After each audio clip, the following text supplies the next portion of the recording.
नमस्कार, मी संजय बोकरे. आपण पाहताय जनप्रवास लाईव्ह. अजितदादांचा घातपात झाला की नाही ह्या चर्चा काही थांबायला हे थांबतच नाही आहेत.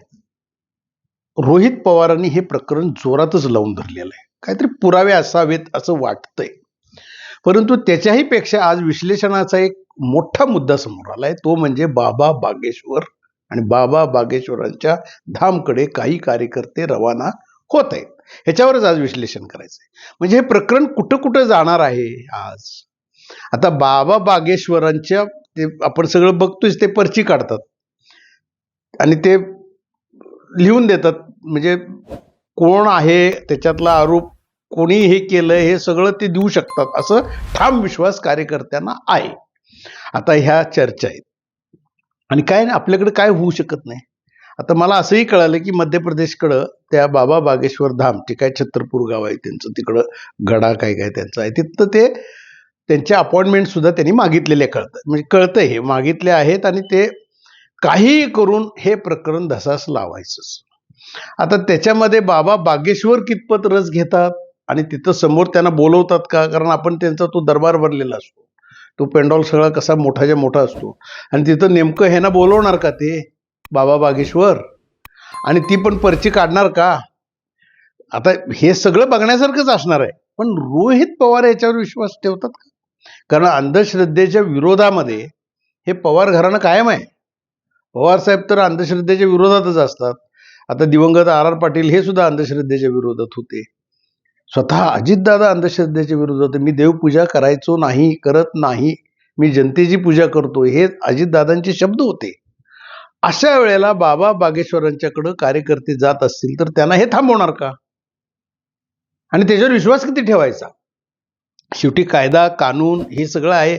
आता हे सगळे तपास यंत्रणा सगळ्या कामाला लागलेल्या आहेत. केंद्रातनं आणि राज्यातनं सगळ्या तपास यंत्रणा जोरात काम झालंय. मुख्यमंत्री देवेंद्र फडणवीस म्हणजे देवाभाऊनी सुद्धा स्पष्ट केलेलं आहे की नाही, आता ह्याच्यात जे जे आरोप होत आहेत त्याची सगळी शहानिशा होणार आणि खरं काय ती वस्तुस्थिती बाहेर येणार आहे. परंतु अशा वेळेला, आणि हे काही घडणार नाही अशातलं वागणे घडेल, बागेश्वर धामकडे धडकून येणार कार्यकर्ते, हे काही थांबणार नाही. कारण सगळ्यांना आता हे रोहित पवारांनी जसं ह्याच्यामध्ये एंट्री केलेली आहे जोरदारपणे की हा घातपातच असावा, आणि त्यांनी जे प्रेस कॉन्फरन्सला एक एक एक एक मुद्दे मांडलेले आहेत, त्यामुळे त्याच्यात संशय येण्यासारखं आहे. पण हे होत असताना ही एक दुसरी बाजू समोर आली ना आता, अंधश्रद्धेची. म्हणजे इकडं विज्ञान युग म्हणायचं आणि इकडं अंधश्रद्धेला खत पाणी घालायचं असं चाललंय. आणि अजितदादांच्या घातपाताचं हे गूढ हे उकळणार का मग. आता शरद पवार स्वतःच मात्र एक म्हटले ते की ह्याच्यात काही दिसत नाही, घातपात नाही, परंतु जसं रोहित पवारांनी एक एक एक एक मुद्दे काढायला सुरुवात केलेली आहे, तसं कदाचित पवार साहेब सुद्धा उद्या ह्याची शहानिशा झाली पाहिजे असं म्हणतील. सुप्रियाताई सुद्धा अजून काही बोलत नाहीत ह्याच्यावर जास्त करून. आणि आता हे बाबा बागेश्वर मात्र ह्याच्यात एंट्री झाली आणि बाबा बागेश्वरने काहीतरी पर्ची काढली तर त्याच्यावर जनता विश्वास किती ठेवणार, जनता विश्वास ठेवणार का, हाच प्रश्न आता चर्चेचा विषय होऊन बसलेला आहे. आता हे कार्यकर्ते कोण, तर हे कार्यकर्ते पुणे जिल्ह्यातलेच आहेत, हे ठामपणे मला आता कळालेलं आहे. आता हे कार्यकर्ते कोण जात आहेत, कधी जात आहेत, रोहित पवारांची त्यांनी परमिशन घेतली आहे का रोहित पवारच यांना पाठवतात, हे सगळं हे पण गूढ आहे.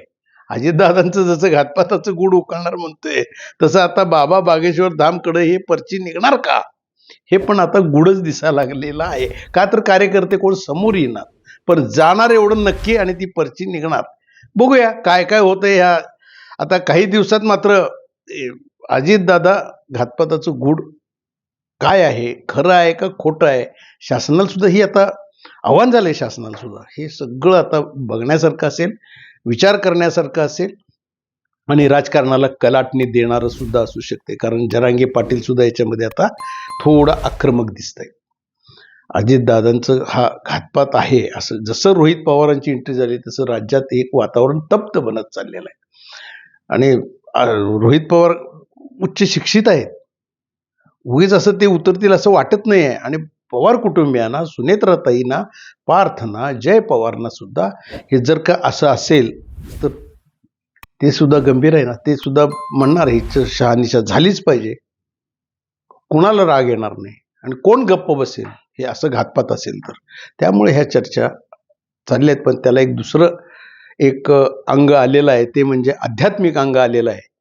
आणि बाबा बागेश्वर किती ह्याच्यात रस घेतात आणि पर्ची काढतात का, याच्याकडे मात्र संपूर्ण महाराष्ट्राचं लक्ष लागून राहिलेलं असेल. आज इथंच थांबू, उद्या पुढच्या भागात.